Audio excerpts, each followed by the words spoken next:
worship, but he speak words that bring God's wrath, and he is careless.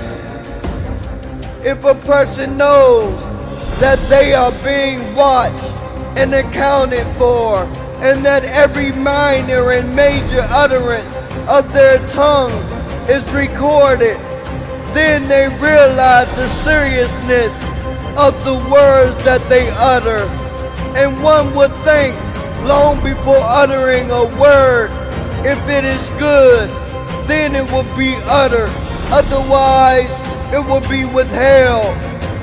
God Almighty said, and indeed appointed over you are keepers, noble in recording, and know that this tongue that runs freely will be a witness on the day of resurrection for everything that it committed.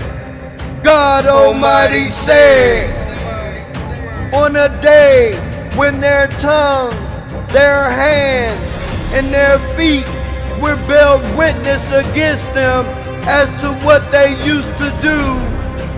And just as the tongue can lead its owner to the fire, it can also lead its owner to the pleasure of God in paradise. The prophet said, whosoever gives me a guarantee to safeguard what is in between his jaws and what is between his legs, I shall guarantee him paradise. And what is between the jaws is the tongue. And the companions of the prophet were aware of this matter and its danger, so they used it in good and restrained it from evil. Ibn Masud, may God be pleased with him, used to say, by God whom there is no God but him, nothing is more in need of lengthy captivity than the tongue.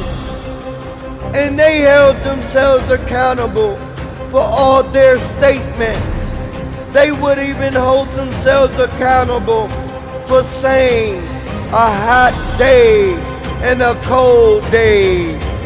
Know that every word we speak is recorded. God Almighty said, he, man, utters no word except that with him